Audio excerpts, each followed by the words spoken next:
Oke, bismillahirrahmanirrahim. Assalamualaikum warahmatullahi wabarakatuh. Selamat pagi anak-anakku sekalian. Bagaimana kabarnya hari ini? Alhamdulillah sehat ya. Alhamdulillah kita panjatkan puji dan syukur yang mana pada hari ini kita masih diberikan kesehatan, sehat lahir dan batin. Tidak lupa salawat beserta salam mari kita limpah curahkan ke junjungan Nabi kita yakni Nabi besar Muhammad sallallahu alaihi wasallam.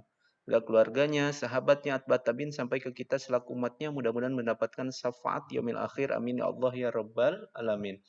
Anak-anakku sekalian, hari ini itu materi tentang jujur dan menepati janji. Untuk itu sebelum kita belajar, kita Bismillahirrahmanirrahim. Nawaitu talabal ilmi bima nawa bihis salafus salih.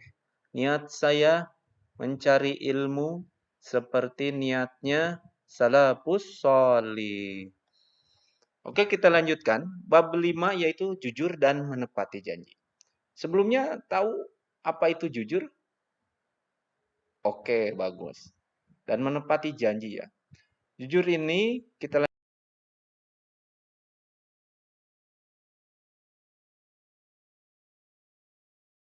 dulu, kita peta konsep jujur dan menepati janji.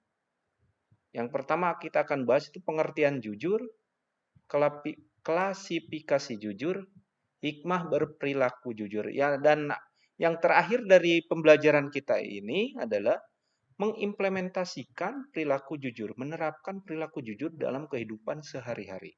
Oke, kita pengertian jujur. Perlu kita ketahui, anak-anak sekalian, jujur ini adalah sikap yang dimiliki seseorang yang senantiasa berpijak pada kebenaran, terhindar dari indikasi kemunafikan terutama, kepalsuan, rekayasa, basa-basi, kepura-puraan, dan perbuatan manipulatif.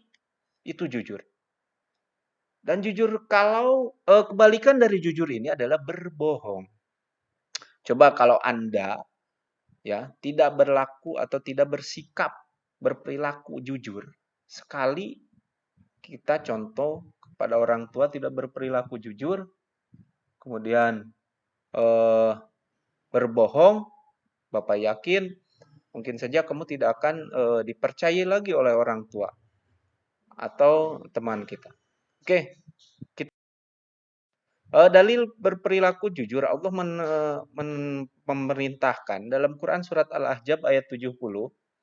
Kita baca bersama-sama. Bismillahirrahmanirrahim. Ya ayyuhallazina amanu taqullaha wa qulu qawlan sadida. Yang artinya, wahai orang-orang yang beriman, bertakwalah kamu kepada Allah dan ucapkanlah perkataan yang benar. Kata Allah itu kita harus berkata atau berucap yang benar. Seperti halnya kita sehari-hari berkata kepada orang tua, kalau pulang dari sekolah, ditanya oleh orang tuanya, ucapkanlah sesuai dengan apa yang kita lakukan selama ini. Hadis menurut riwayat Bukhari dan Muslim.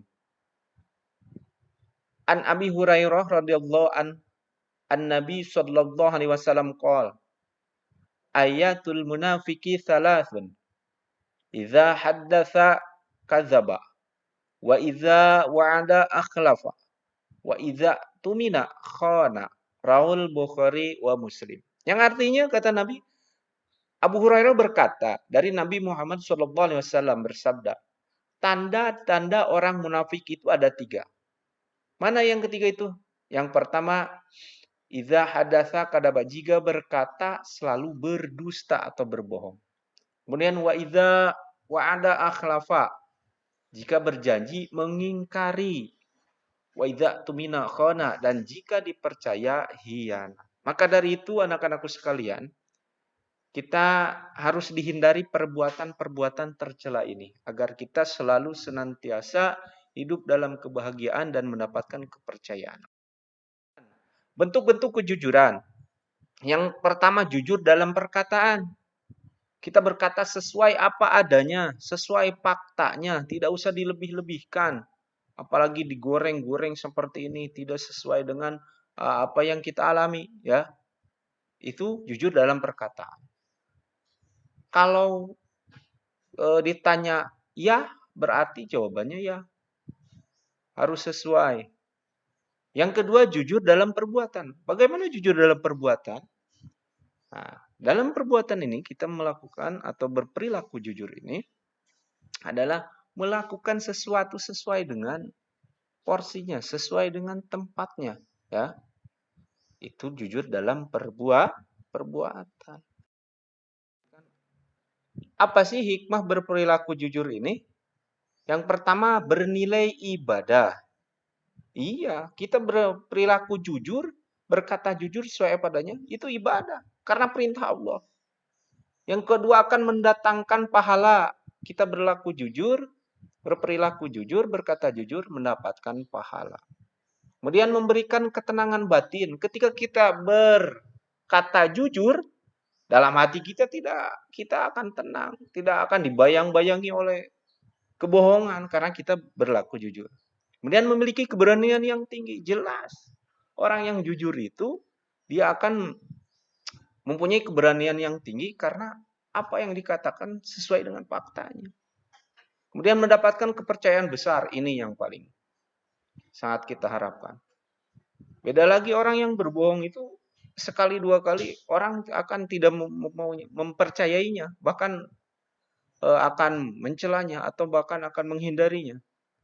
Kemudian hikmah selanjutnya itu menegakkan norma dan seni-seni kebaikan dalam kehidupan. Jelas ini ya.